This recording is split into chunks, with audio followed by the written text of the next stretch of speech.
Hello and welcome to Nerdy Musical Nerdy Things with Lennon. Even though I can barely produce music, I'm somehow going to attempt to teach it. We're going to start today with sidechain compression. I'm going to show you two different methods. And this is one of the leads in one of my songs that I'm currently working on.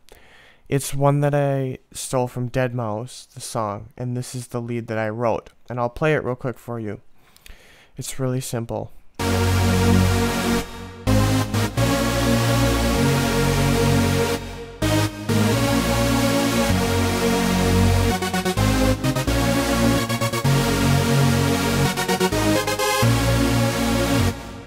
That's all it is. It's really simple.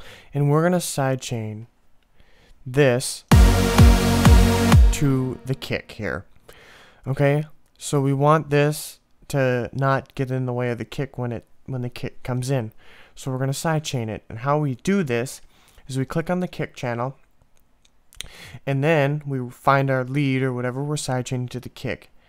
Go down in this little arrow, up arrow thing that's coming out of the ground. Right click and then click sidechain to this track. And this knob should come up, make sure it's turned all the way down. Because if this knob is turned up, what you're doing is you're sending the effects that are on this channel also to the kick, and you don't want that. So you just want the peak information from the kick to go into the lead. Then after that, you go to the lead channel. I'm going to call it the lead channel, the channel you're sidechaining, and then add the fruity limiter or whatever compressor you're using. Now let me tell you this. Sidechain compression can be done in any DAW, digital audio workstation. It's an extremely useful effect or process that should be learned because I use it, and now that I know how to do it, I use it in all of my music, every one of my songs. This method here that I'm showing you now, I generally use in my hands up dance music, and sometimes I'll use it in my house music. So this, after you have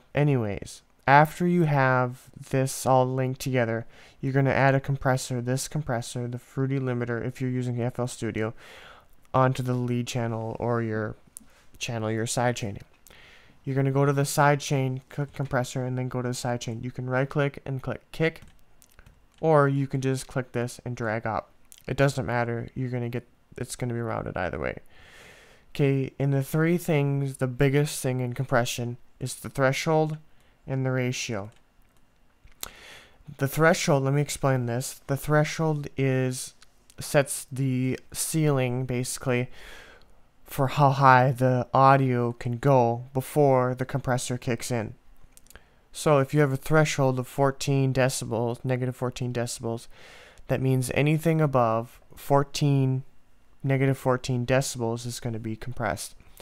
So if you have audio that's hitting at 13.5, the compressor will not do anything. So therefore you will not get any sidechain compression. So for compression, you generally want to have a lower threshold so you really get the pumping effect.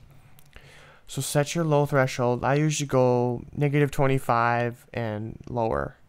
For the ratio is how many decibels over will be compressed into 1.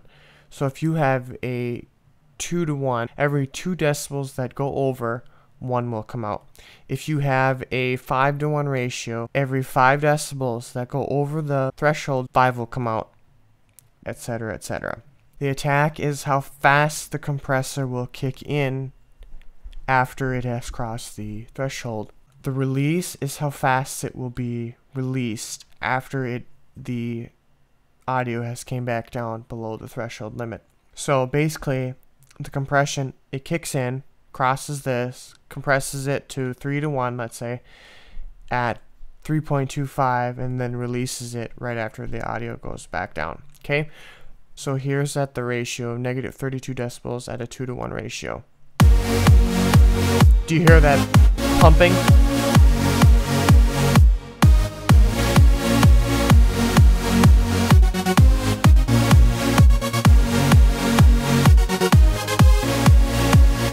Okay, that's what you want.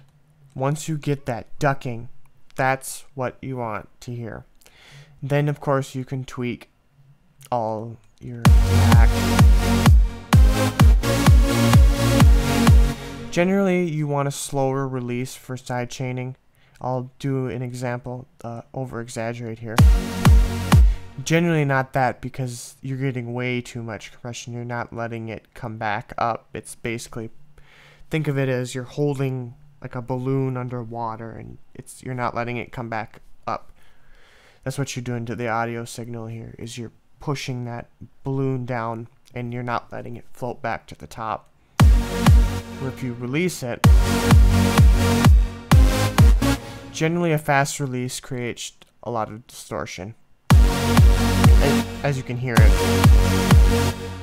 You're not, so give it about a medium, around maybe 80 to 220, 240 release, around there. That's a good release. And generally I leave the attack right away, so then the compressor kicks in, especially when you've got, like, see here, you got the kick or the lead, it's laying over 3 kicks, so you want it to kick in, the compressor to kick in right away, not wait. But whatever. And then you can give it some makeup gain, not a lot, just a little nudge, just because generally when you compress something it loses volume, so just give it a little bit of compression there, or makeup gain. I cannot talk, I'm so sorry. There you go. You officially have your compressed beat here.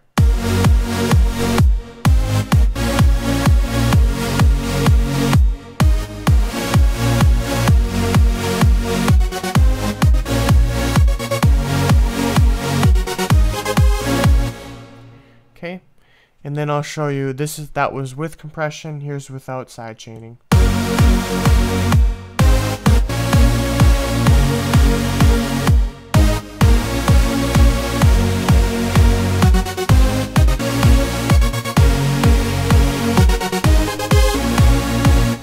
As you can see, you're losing a lot of the kick's power. I mean, turning it up will bring it back, but you're just going to cause a lot of problems if you don't sidechain. And it really not only helps with the mix, the overall sound of the mix and mastering of it, it also gives it's a really cool effect. And it's used by a lot of producers. Avicii, he uses it a lot.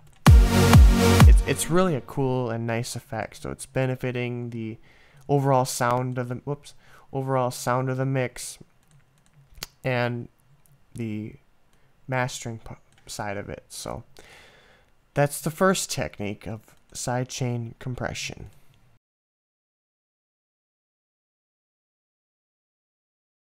Here is the second method of sidechain compression, or the method that I'm currently using in this song I'm working on. It's actually deadmau5's song Brazil. It's a beautiful chord progression, and I recreated it in silent. So I'll play it for you real quick, and then I'll explain what we're going to be sidechaining here and how we're going to go about doing it. Alright?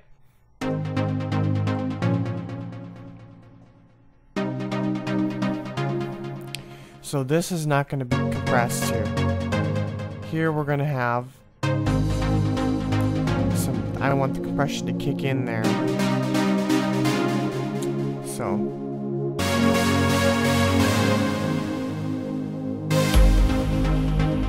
compressing right here.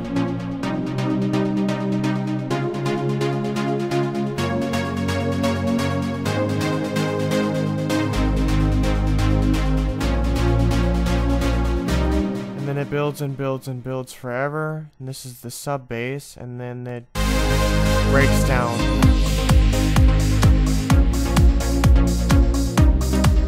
And as you can see here, when the kick comes in and the sub bass is really taking up the kick's room, and they're fighting for space here.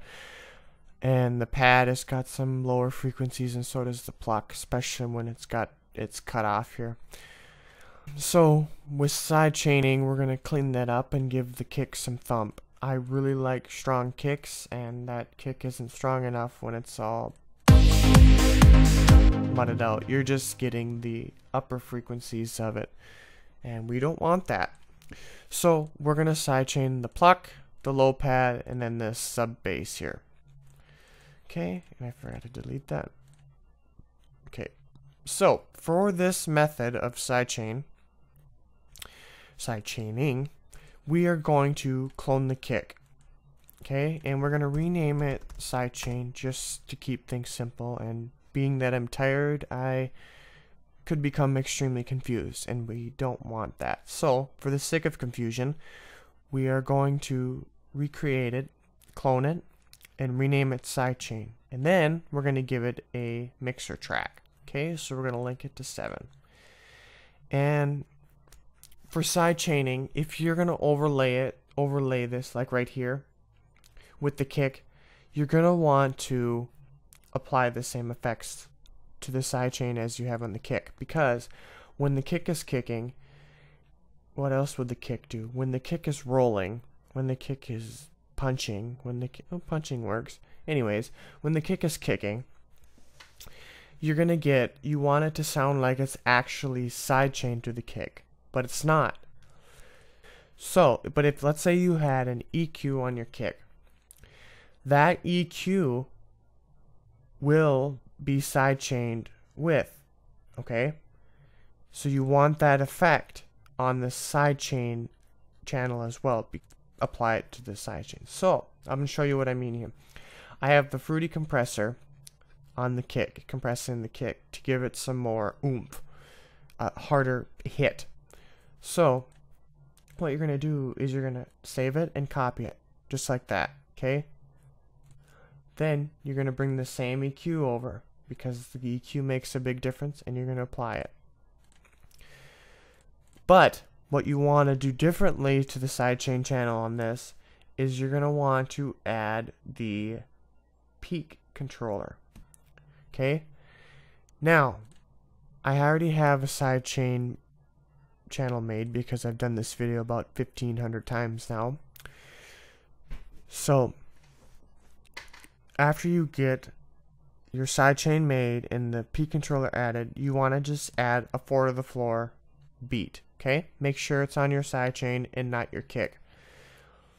So when you play it, you're probably wondering, now why is there no sound? Well, for this sidechain, you don't want the sound. If it's muted on the peak controller, if you unmute it, you're gonna get the kick. You're gonna get the kick. So you want it muted. As you can see here, you're not getting anything in here because everything runs through the effects before it goes out to here.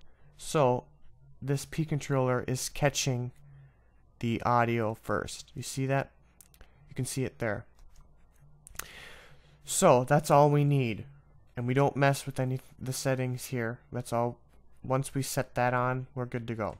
Okay, now we're gonna sidechain the pluck. Okay, and we want the sidechain to apply right when the pad comes in, this low pad. So we're gonna focus on the pad being, the pluck being compressed, sidechained.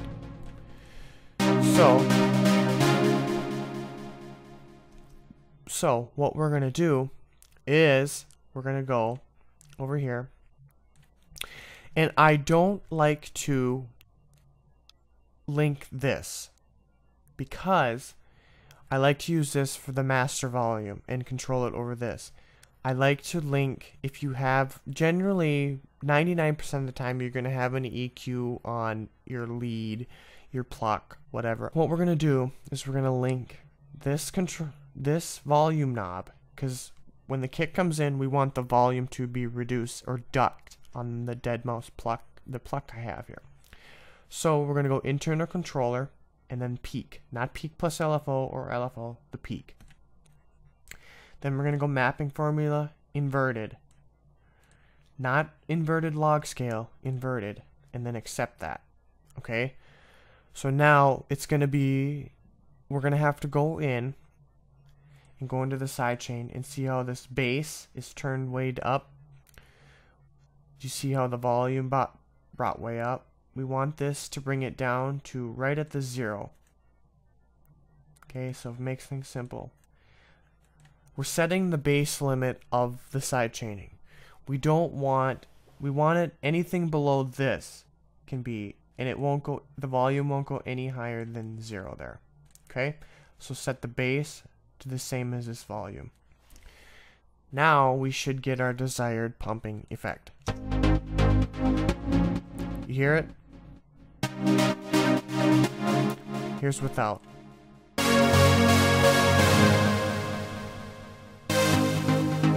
Okay, we'll go here. You hear the ducking, and we don't have the kick in there. We don't need the kick. So we got that side chained. Okay, now we're going to sidechain the low pad. We're going to do the exact same thing. Go to low pad, link this, and we shouldn't, after we set the settings in this sidechain, where the same settings are going to apply to the low pad and the pluck and the sub bass, because we're sending it all through the same exact channel here. Peak, after we click peak, inverted, accept. Now we're going to get the low pad, and the pluck will be sidechain too. And we're going to bring this down, and we're going to run it all the way through. So we got the pad and the pluck. Now we want the sub bass to also be sidechained. Now if you have earbuds, like Apple earbuds, you're not going to be able to hear this. But if you have some nice headphones or speakers, you're going to be able to hear the low sub bass. I've got my Beats headphones on so I can hear it, and I can hear what I'm doing, which is probably a good thing. So when the sub bass comes in here, I have it coming in here, it's going to get in the way of the kick, and I don't want it to be in the way of the kick. So we're going to sidechain it. We're going to do the same exact thing. Sub bass, and we're going to link it to the same thing. Same thing here. We don't want to remove the conflicts, just leave it alone. Invert it, accept, and there you go. And if you can, like I said, if you have earbuds, you're going to be able to hear this. Not be able to hear this, but you can hear it. But if you got all of them, they're all sidechained. And if you get rid of this, you're not going to have any sidechain. So if you want the sidechain to come in, or sidechain compression to go, then you make sure that you have it laid out. So we want the sidechain compression to kick in right when this pad comes in, and then all the way through here. So we'll take a listen to what it sounds like here.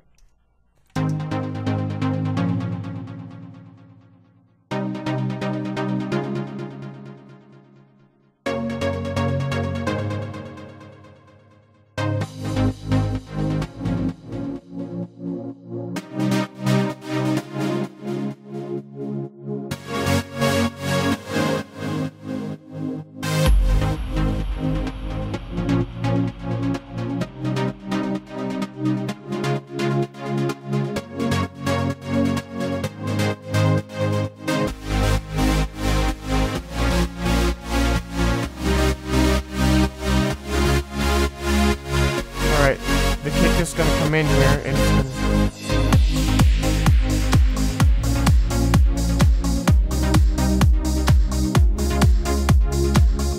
Do you hear how all of the instruments are playing, and the kick comes in, and it actually has room to breathe? You're not losing the thump. Now you have sub bass and the pluck, and the lower frequencies are still going to sneak down there, but they're not going to hog as much room down there as it would without sidechaining. So here's without compression, the sidechain.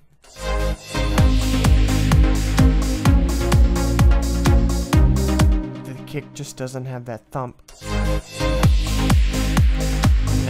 Now it's got its thump.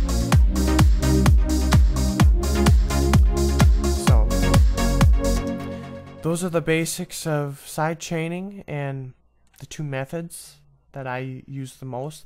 Now I'm sure there's way more methods of there's probably 10 or 20 different methods of sidechaining. Those are the two ways that I use or know how to do. I will include this FLP in the description, a download link. If you don't have Silent One or the Dead Mouse pack, you're going to have to replace this loop and all of these symbol effects with something else. The sub bass will be included because that is 3xOSC, but the Dead Mouse pluck will not be included. So I'm hoping you enjoyed the tutorial. Let me know what you think of it. If you thought of it, think of it, thought of it, whatever. Thought of it in the comments. Send me a direct message. If you have questions, do not hesitate to ask. I will be more than happy to help you out. Also suggest some future videos, future tutorials you'd like to see, future remixes you'd like to hear, just all kinds of things, whatever. Show your support. Alright, thanks for watching, and I hope you learned something.